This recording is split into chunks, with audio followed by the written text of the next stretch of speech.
Salut à tous, cette semaine dans le monde du sport, eh bien, ça a été quelque chose.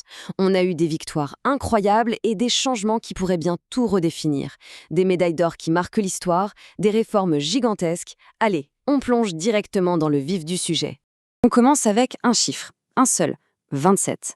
Alors 27, c'est quoi? C'est tout simplement le nombre total de médailles que l'équipe nationale algérienne de judo a raflé à l'Open de Dakar.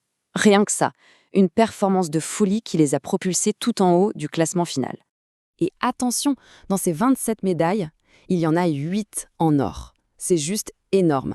Ça montre une domination quasi totale, et ce, dans une sacrée diversité de catégories. Ça va de la plus légère, Ramani Rama, jusqu'au poids lourd, Lili Mohamed El Mahedi. Vraiment impressionnant. Ok, on quitte les tatamis, mais on reste sur les exploits historiques. On passe du collectif à une performance individuelle qui a vraiment marqué les esprits, cette fois-ci sur un court de tennis. Et quel exploit! C'est Iman Toubal qui a écrit une page d'histoire pour l'Algérie. Elle a décroché le tout premier titre international du pays en tennis en fauteuil roulant. Et le scénario du match, waouh! Elle perd le premier set, on aurait pu croire que c'était plié, mais non! Elle a sorti un mental d'acier pour complètement retourner la situation face à la Française Charline Meyer. C'est plus qu'une victoire, c'est un moment monumental pour le sport algérien. Bon, on a célébré les athlètes et c'est mérité. Maintenant, on change complètement de registre. On va parler d'une véritable révolution, une transformation structurelle qui pourrait bien redessiner le futur du football sur tout un continent. Alors, c'est quoi cette réforme? D'abord, le plat de résistance, la Coupe d'Afrique des Nations, la fameuse CAN. Eh bien, elle va s'agrandir. On passe de 24 à 28 équipes. C'est déjà un gros changement. Mais ce n'est pas tout. La fréquence aussi va changer. Après 2028, fini la CAN tous les 2 ans, ça passera à tous les 4 ans.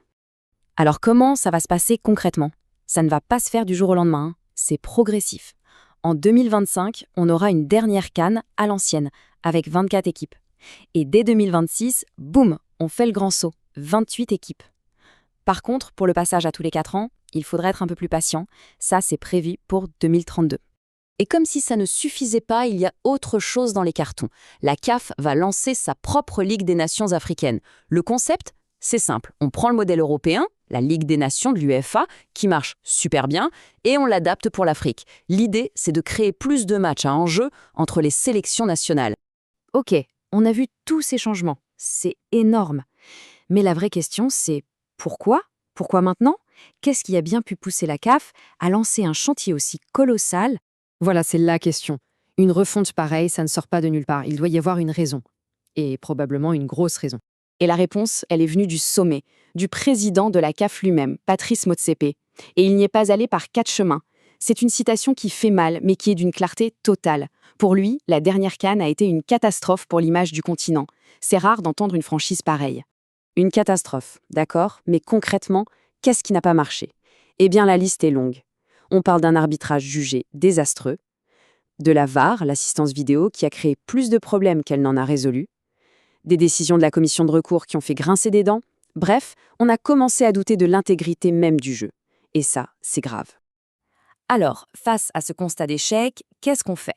La CAF a mis sur la table un plan en 3 temps. D'abord, on revoit les règlements pour blinder l'intégrité du jeu. Ensuite, on prend les arbitres par la main, avec un nouveau programme de formation en partenariat avec la FIFA, s'il vous plaît. Et le plus important, peut-être, fini les décisions en interne, les appels seront maintenant jugés par le tribunal arbitral du sport, le TAS, une instance neutre. Le but, il est clair, restaurer la confiance.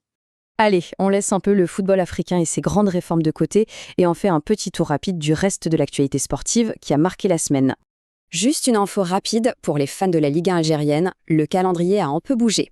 Le gros match, le derby d'Alger entre le MCA et l'USMA, a été reprogrammé à mercredi 16h. Pendant ce temps, sur la scène internationale, quelques matchs amicaux à noter. La Tunisie a gagné sur la plus petite des marges 1-0 contre Haïti. Match nul et vierge, 0-0 entre le Mexique et le Portugal. Et puis la France qui s'est imposée 3-1 face à la Colombie. Et on termine ce tour d'horizon avec la Formule 1 où il se passe quelque chose de très intéressant. On a d'un côté un jeune prodige, l'Italien Antonelli, qui vient de gagner le Grand Prix du Japon à Suzuka, un circuit hyper technique. Et il devient le plus jeune à gagner après seulement 3 courses. C'est fou! Et de l'autre côté, on a le champion, Verstappen, qui pour une fois a l'air un peu à la peine en ce début de saison. Alors, simple mauvaise passe ou vrai passage de relais? C'est super intéressant à observer. Et voilà, on boucle la boucle en revenant sur le football africain. On a vu le plan, les réformes, c'est ambitieux, c'est audacieux. L'objectif, c'est de redorer le blason, de restaurer l'intégrité. Mais la grande question qui reste en suspens, c'est est-ce que ça va suffire? Est-ce que toutes ces belles idées sur le papier vont vraiment se concrétiser sur le terrain et changer la donne? Seul l'avenir nous le dira, mais une chose est sûre, ça va être passionnant à suivre.